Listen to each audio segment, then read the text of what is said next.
One of the reasons why I like it so much is because you get leverage on the asset. Yes, we only put down 20%, but we get to eat all the gains on the whole entire property.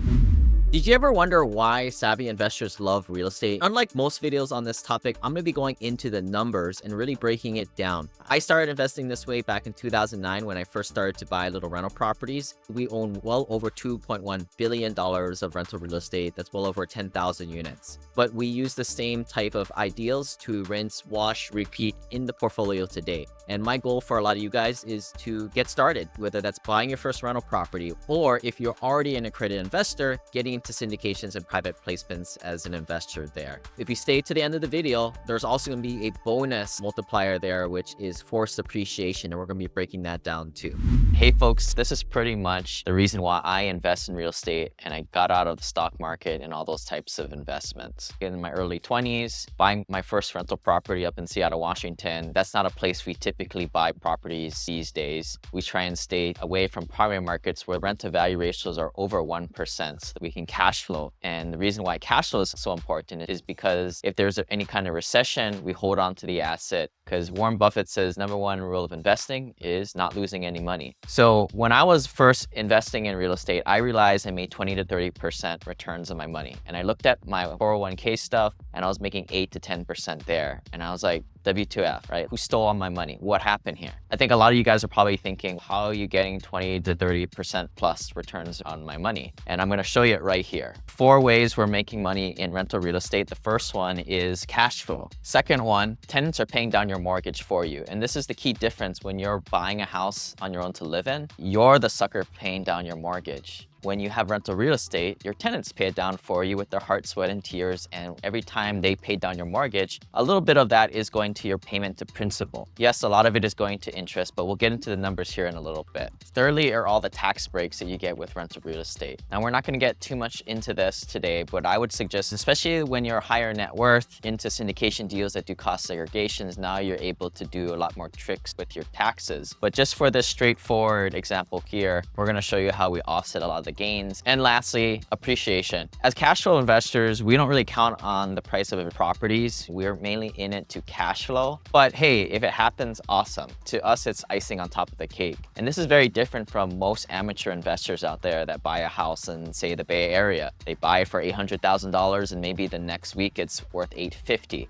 What I say to that is easy come, easy go. Appreciation is a gambler's game, especially when you don't do any work and effort. Easy come, easy goes. In the next recession, it's gone, and then you're underwater there. All right, so we're gonna set this example up here, and I've got my calculator here to help me do the quick math. Every time I do this, I use a little bit different numbers, so apologize if some of the numbers aren't exactly super clean. The prototypical first investment that we have a lot of people do, or what I did, was a turnkey rental. You can buy properties, fix it up, do that BRRRR method, but I highly suggest not doing that, especially if you're a high-paid professional, you've got some money, but you're short on time. Yeah, you can make a lot of money doing that stuff, but it is risky, and I wouldn't probably advise doing it until you have a rental or two under your belt first. A turnkey rental is something that anybody can do starting out. What I would do is also check out our remote investor e-course, check out my website to get free access to that. So buying a $100,000 house that rents for $1,000 a month, which is pretty typical once you get pretty good at finding decent rental property deals out there. So on this $100,000 house, you're typically going to need to put down 20% down payment. So 20% on $100,000, you're going to need $20,000.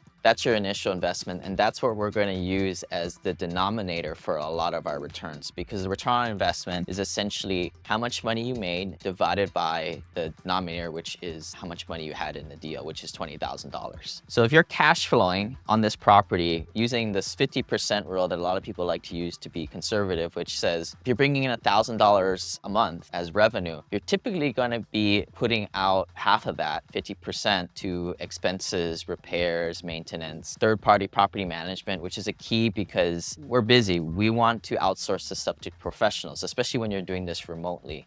I don't know how to do an eviction. I probably have had hundreds of evictions that I've processed through properties I've owned.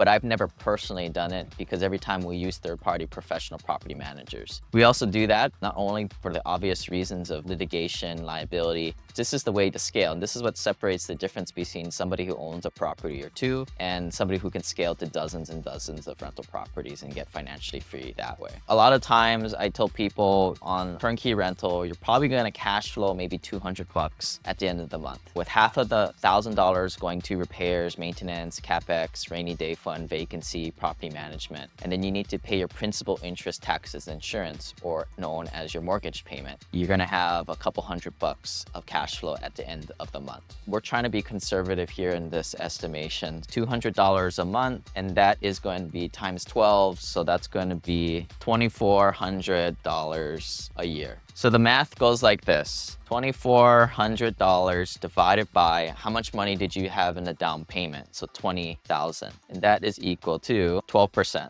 That alone right there is greater than what you're getting in the 8 to 10%. So at this point, we should probably just stop the video because this is greater than what's in the stock market in a hard asset that you control. And this cash flow is only going to be going up over the life of the loan. But let's continue on, right? Because after this point, it's all gravy. We're just going to accumulate to this 12%. Next is principal pay down. When you're starting with these properties, I'm going to estimate in my head that principal, interest, taxes, insurance, mortgage payment is going to be about $400 or $500 a month. Most of that's going to be going to the bank as interest. Of that, I would probably estimate that about $100 of that in the beginning is going to be going down to your payment to principal. And that's essentially going to be building up for you as equity as you start to pay down your loan. In the beginning, it's very small, 1/4 of your mortgage payment. But as time goes along, of course, this increases. But for now, let's just go with the most conservative number. So again, out of your principal payment of $500 a month, only $100 probably goes to your payment to principal. Therefore, now you're making $1,200 a year. Same equation here. Take how much money you made divided by 20K as your denominator, and that is going to be equal to 6%. So already you go 12% plus 6%, we're already at 18%.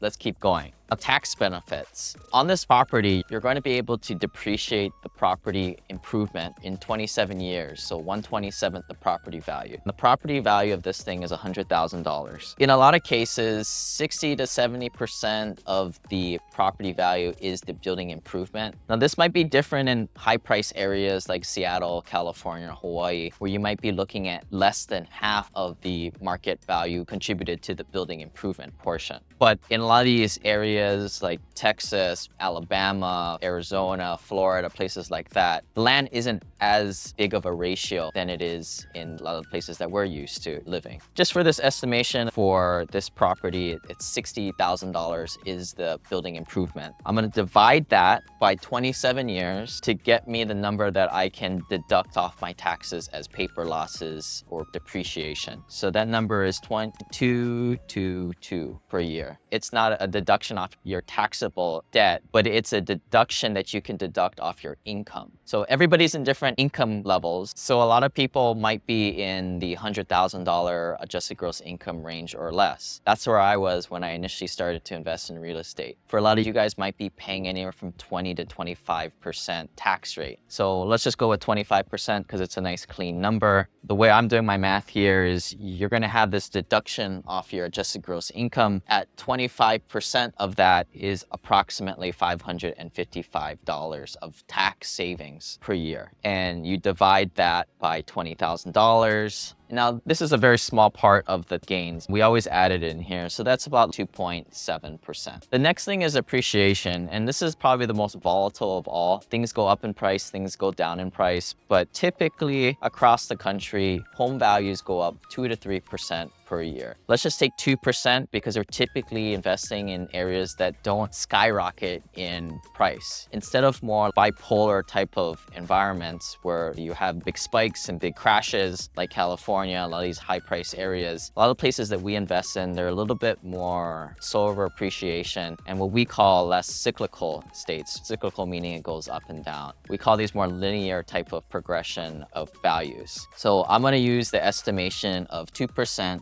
property increasing every year. On a $100,000 property, 2% is approximately $2,000, even though we're only had 20%. And this is a cool part about owning real estate when you're using other people's money, such as Fannie Mae, Freddie Mac, government-sponsored loans. Here we made $2,000 on the $20,000. Same equation we were doing back then. $2,000 to buy 20 grand. Now that is another 10% gains. What we're doing here is we're adding up this number and this number. 12 plus 6 plus 2.7 plus 10. And that is 30.7% gains. I'd like to think that the appreciation, we could have easily bumped that up to 3%. The tax benefits, you might have been in a higher income bracket, and that tax benefits would probably be greater for you too. Principal pay down over the years, it's gonna go higher. And the cash flow, one thing that doesn't really go down are rents. And we've seen that through the pandemic and other environments. If you're a renter, rent is gonna keep going up and up. So you add all this up, and now you're talking about 30.7%.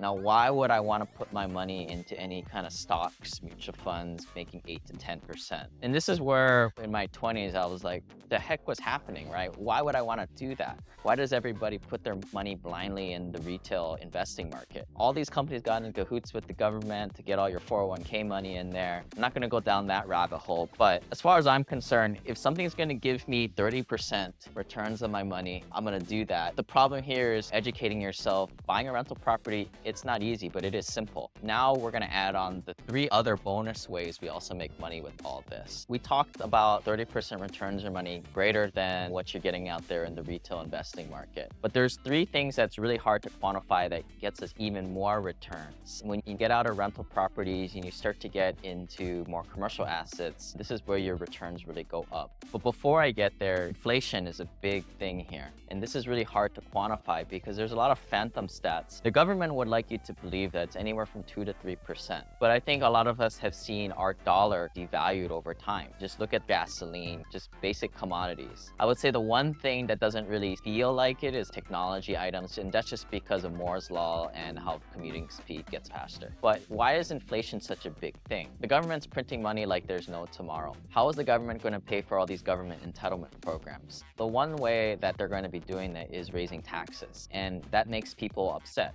When people are upset, they stop voting for their politicians. They can only push up taxes so much before people really start to get pissed off. The second biggest way that they can raise extra money is to go into debt, print all this money, but then devalue the debt over time by inflating the money supply. And this is actually really smart, and this is what sophisticated banks and governments do. Unfortunately, you got in our heads where debt is really bad. We're all taught we don't want to be a slave to anybody, we don't owe money. But financially sophisticated people go into debt where they buy assets such as real estate so they can pay their debt service, and they just wait over time for the inflation to erode their debt. By picking up a 30-year mortgage or any mortgage that holds a good asset like real estate, is probably one of the best things you can do to hedge yourself against inflation coming. In other words, if you don't have debt to your name, good debt, not including all the bad consumer debt out there, like credit cards, car loans, your wealth is eroding over time. And this is unfortunate. A lot of older people, they have paid off houses. Their wealth is just decaying over time as inflation engulfs them. So what you're doing when you buy this rental property, again, going back to the past example, at 20% down payment, you're taking out an $80,000 loan. Over time, 20, 30 years, that $80,000 is going to be absolutely nothing at that point. Forget the fact that you're paying it off, right? Even if you didn't pay off, you paid it off at an interest-free type of loan, that $80,000 is going to feel like nothing in 10, 20, 30 years. That's, again, really hard to quantify. If I was going to quantify using the same metrics as we did on the other side, I'd probably use an inflation model of 2%, even though I could probably make the argument that inflation is really going up 4, 5, 6% every year. 2% on $80,000, that's $1,600 a year. $1,600 divided by the $20,000 initial investment is another 8% return on investment that I'd probably add to that number. Now, a lot of you guys who are like reading these podcasts and watching these videos might make an argument. Cool. Put a comment below, right? Let's get into a conversation here. Next thing that I wanted to go over as another hidden bonus of buying rental real estate, being the beneficiary of that, is buying low, sell high. When you're a turnkey rental owner, a lot of times you're buying right at the retail price, which sucks. Which is why we like to buy assets that are out of the grasp of unsophisticated mom and pop investors. This is why we like to stay at 50 to 100 units or above, ideally in 200 to 300 unit apartment complex, because there's not too much of competition in that kind of stratosphere. And a lot of times we can buy properties for 5% discount, which doesn't sound like much, but when you're talking 100, 200, 300 units, that built-in discount comes directly to our bottom line. I'm not going to put that there. Now you're talking a little bit about fantasy numbers in terms of return on investments, but ideally that's what you want to be doing, right? That's just gravy all on top of this. The last way that I wanted to bring to your guys' attention, we talked about appreciation on the other slide. The natural pace of inflation kind of pushes up prices of properties. Now there's two types of appreciation: market appreciation and forced appreciation. Market appreciation is dumb luck. That's like your unsophisticated friend who just bought a house the other day and now he's telling everybody it's worth 10% more. What we're talking about is forced appreciation. What we do is we rehab units and we bump the price of the rents up. In commercial real estate, the price of the property is dictated by the net operating income and divided by the current prevailing cap rate. Let's just go by a 5% cap for a Class B apartment in a major market. And this is what the property will sell for, or the property should appraise for. In residential real estate, a lot of the times it's based on emotion, the demand versus supply phenomenon, what the neighbor's house sold for in the area. There's not based on numbers. And this is why I like commercial properties as opposed to residential properties. But with residential properties, as you guys know, you guys can rehab properties, flip properties, which we don't like to do here because it's a little bit too much work and there's just too much competition with so many amateur flippers out there trying to buy properties too high, and they're just not sophisticated enough and taking all the good contractors out there. But with commercial real estate, we like to go in with a little bit of facelift, new flooring, new appliances, new countertops, maybe some playground equipment, some power washing, some new flowers in the flower beds. Nothing crazy, nothing like a $20,000, $30,000 plus rehab or bigger. Like we're usually in the $4,000 to $6,000 per unit range. And the reason why it's so little, we're doing it on large economies of scale. It's 100, 200 plus units. What we're doing is we're making that little improvement, and therefore we're able to bump up the rents a little bit, anywhere from 5 to 15%. If I'm able to raise the price of the rents by 10%, effectively what I've done is raise the price of the net operating income, which is the income minus expenses. Say I have a property that rents for $1,000 a month. If I increase the price of the rents by 10%, which is $100 a month on, let's just say 100 units. $100 a month times 100 units. Granted, this is not going to be overnight. This will typically take maybe 2 to 3 years to happen. I've effectively created 10,000 extra net operating income per month. So what I want to do is multiply that by 12, and I get $120,000 extra net operating income per year. I plug that into the equation here. 120K goes here. Divide that by a cap rate of 5. And what I've done is I've appreciated this 100 unit building by $2.4 million. That is forced appreciation. That is not market appreciation. Maybe if the market got stronger, you add that on top of that right there. Forced appreciation, why I like it is you're creating value. You're taking faith in your own hand. You're not just relying on the market. You just created $2.4 million of value right there. And that's probably going to be a lot more than a market, especially a stabilized asset, can go down in value. That's what a real business does. A real business adds value. It improves the product. A lot of people talk about buying and selling things on Amazon, selling stocks, short calls, all this type of stuff. But to me, it's not a legitimate business because it doesn't improve things for other people. It doesn't add value to the system. What we're doing here is we're rehabbing units, increasing the value of the properties incrementally, so tenants pay a little bit more, right? And that's where we're getting this net operating income boost. Something I've learned from a lot of high net worth people is wealth comes to those people who create value. There are people who trade money and can make a little bit of money here or there, but sustainable wealth comes to those people who create value. So again, if you guys are looking at buying a rental property, pay attention to the numbers on the first page. 30% returns on your money. Compare that with the stock market, something that goes up and down very cyclically. If you guys are higher net worth into commercial real estate investing, check out /syndication. If you guys have any questions on these numbers, put a comment down below. And if you guys got any value out of this, click the like button. We'll see you guys next time.